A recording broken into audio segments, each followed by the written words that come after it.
So Rick, this is the last stage of the oyster life cycle before they go out to oyster farms like in Wellfleet, Correct. for example. Is Yep. that right? Yep. We're in the area that we call the nursery. Okay. So at this point, the oysters and the clams have gotten a little bit too big for us to be able to create enough food to feed them. Okay. So they have to come out here where they're put into these upwellers, and they're exposed to the ocean environment for the first time. Okay, so the water here, is that water that is drawn from this estuary here? Correct. Yep. The water's drawn directly from the creek behind us, and it just comes in and it goes right back out again.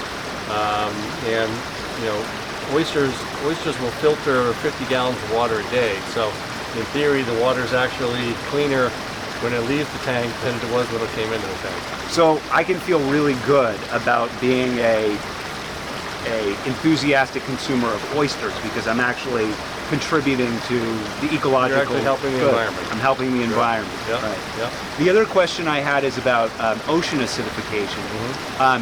Does that make the equation different for aquaculture operations like yours, and does it make it more important for oyster farmers in Wellfleet and Brewster and throughout the Cape? Yeah, our entire world is water quality and environmental concerns. So ocean acidification, rising temperatures, rising sea levels, they all have a part in it. These animals are very sensitive to the environment. And so if the pH in the water changes, it affects them. If the water temperature gets too hot, it affects their growth. If it gets too cold, it can stunt them. There are a number of different things. So obviously we are very, very aware of the ocean quality, and you know, we do whatever we possibly can to protect the quality of the ocean. So essentially, the oyster in the estuary is like the canary in the coal mine. It is. It is.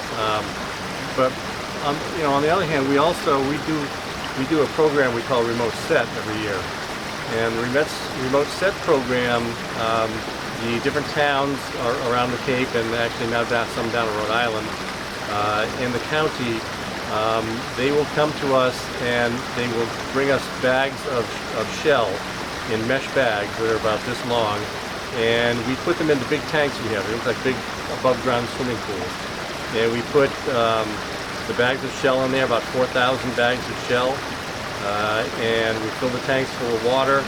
We introduce the oyster larvae and food again, and over the course of about 2 weeks or so, the oyster larvae will set themselves on the shell in the bags.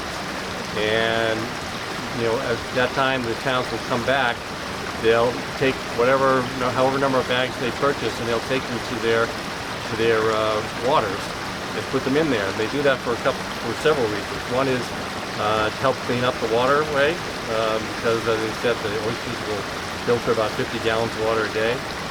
But these bags are also used to build oyster reefs, which will help with eroding coastlines.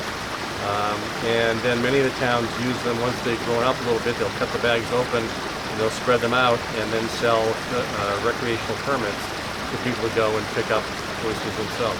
Gotcha.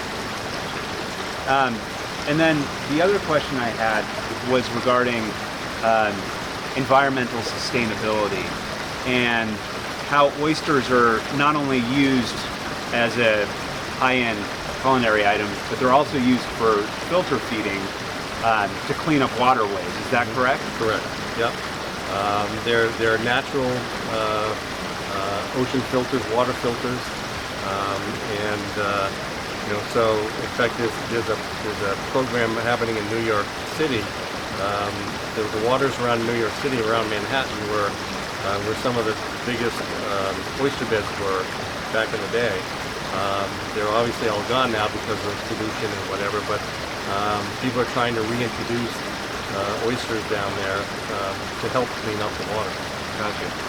And the last question I had was regarding you know, this era of Covid-19, because as we discussed earlier, Oysters are an item that people consume primarily in restaurants at raw bars. And there's, most people have an aversion to shucking oysters because you can cut yourself really badly, which I've experienced firsthand. So how has that affected your business and your work at the Aquaculture Research Council? Yeah, the COVID situation is obviously very difficult for many industries, and certainly aquaculture is one of them. Around March 16th, all of our wholesale business went away, it's slowly returning, but right now it's mostly clam sales. Oysters is very, very difficult to move them because, as you say, oysters are primarily consumed in restaurants, and the restaurants are maybe at 50% capacity now in some places, and they're not allowing here in Massachusetts bars to be open, and I assume that also includes oyster bars. Right now we have on the farms, farmers have a bunch of oysters they can't sell. Sure. And that becomes a snowballing problem, because if they can't sell it, they don't have money to buy seed, which the seed would turn into their income in, say, 2 years. If they don't have the money to buy it, sometimes because they can't move the oysters, they don't have the space to grow more. So it becomes a real problem. So one of our goals here right now is to try to figure out a way to help our farmers move their oysters off their farm. And maybe a national campaign for shucking education. Yes, sure. Yeah, shucking is certainly there's a talent to it. I'm smart enough to know that I ask some of my people to shuck for me.